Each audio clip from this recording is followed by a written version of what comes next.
Tonight we holding the meeting. আজি কাৰ্বি নতুন বৰ্ষৰ পহিলা তাৰিখ। কাৰ্বি বৰ্ষৰ পহিলা মাহটোৰ নাম থাং থাং।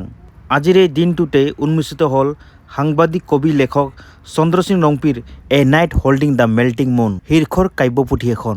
কাৰ্বি আংলং সাহিত্য শাসিত পৰিষদৰ মুখ্য কাৰ্যবাহী সদস্য ডক্টৰ তুলিৰাম ৰহাং ডাঙৰীয়াৰ উপস্থিতিত কাব্যপুথিখন উন্মোচন কৰা হয়।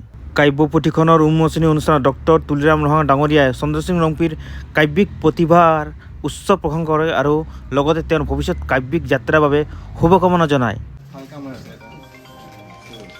Laso pininingkan kimia hotsi ni thang thang ni phai siar ni electum Norris life ahempu sondro rong pia ke hai alang li tame pinia koisi alu thui alang li paklang ponno lagi arang elok lamen si alang li laso lu thui ke tok ponno lagi alang li the meeting moon po laso pon alang li ka body pot alang li ka prang dai si dictionary da alang li paklang lo Karbi English Assamese lasi alang li ta inut tok bang lo lasi alang li phanda churo lo ধন্যবাদ কাৰ্ডম। আজি খুব আনন্দৰ দিন। আজি এই পবিত্ৰ দিনত এখন গ্ৰন্থ আমাৰ চন্দ্ৰ সিং ৰংপি ডাঙৰীয়াই এখন গ্ৰন্থ উলিয়াইছে। তেখেতে ইংৰাজী ভাষাত লিখিছে, ইংৰাজী কবিতা লিখিছে। গ্ৰন্থখনৰ নাম হৈছে এ নাইট বিহল্ডিং দ্য মেল্টিং মুন। খুব পৈতিক শব্দ। গ্ৰন্থখনৰ নামটো খুব সুন্দৰ হৈছে আৰু পাণ্ডুলিপিৰ সময়ত তেখেতে মোৰ ওচৰত আহি পেলাই কেইখনমান লিখিবলৈ দিছিলে। মই কবিতাবিলাক পঢ়িলোঁ, পঢ়ি পেলাই খুব ভাল লাগিছে।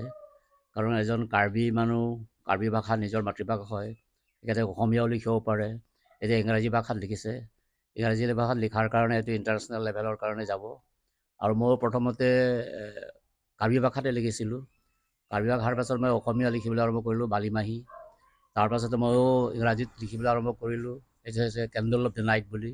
সেইখন গ্ৰন্থ বহু জেগাত গৈছে আৰু প্ৰচাৰো হৈছে, বিক্ৰীও হৈছে।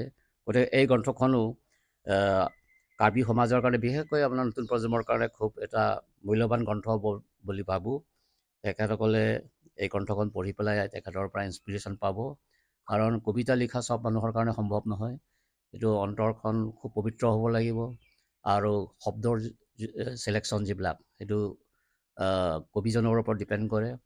আৰু it is a matter of মানে expression of our feelings, spontaneous of our feelings বুলি কয়। আমাৰ যিটো কবিতাটো সদায় মনত থাকে, কিন্তু ভাষাৰ ওপৰত, কবিতাৰ ওপৰত প্ৰকাশ কৰাটো চব মানুহৰ কাৰণে সম্ভৱ নহয়। প্ৰত্যেক মানুহৰ অন্তৰতে যে থাকে, কল্পনা এটা থাকে, ভাৱ থাকে, কিন্তু সেই ভাৱখিনি, সেই কল্পনাখিনি শব্দৰ আকাৰত প্ৰকাশ কৰাটো চবৰ কাৰণে সম্ভৱ নহয়।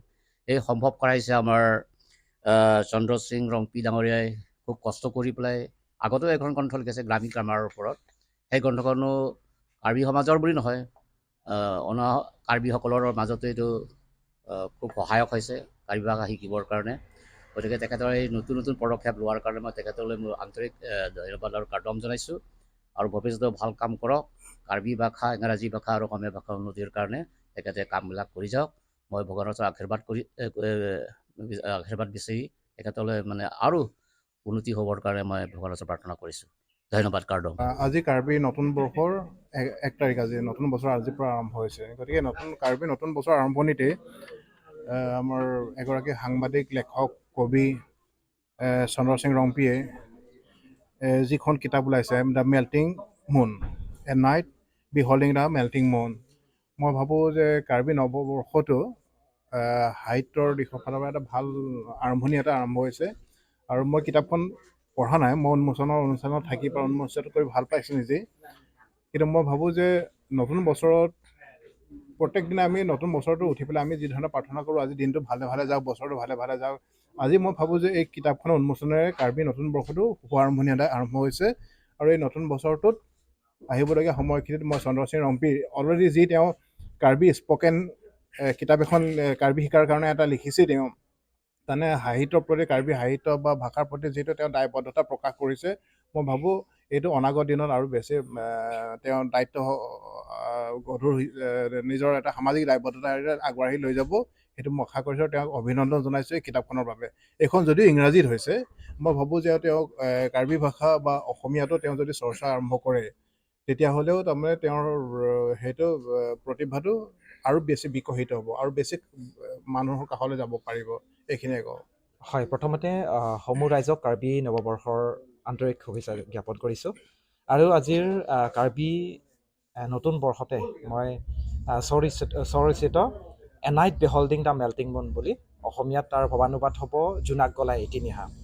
এই কবিতা পুথিখন আজি উন্মোচন কৰিবলৈ পাই মই খুবেই সুখী হৈছোঁ, কাৰণ বহুদিন অপেক্ষাৰ অন্তত আজি এ নাইট বিহল্ডিং দ্য মেল্টিং মুন এই কবিতা পুথি মই কাৰ্বি আংলং সাহিত্য পৰিষদৰ মুখ্য কাৰ্যবাহী সদস্য ডক্টৰ তুলিৰাম ৰংহাং আৰু বিশিষ্ট লেখক ভৱেন বৰুৱা, সাংবাদিক হয় তেখেত, আৰু কাৰ্বি সাহিত্য সভাৰ কেন্দ্ৰীয় সমিতিৰ সাধাৰণ সম্পাদক অন্তেৰণ ডাঙৰীয়া, তেখেতসকলৰ হাতেদি আজি যি উন্মোচন কৰা হৈছে সেয়া নিচেই সৌভাগ্য বুলি মই অনুভৱ কৰিছোঁ।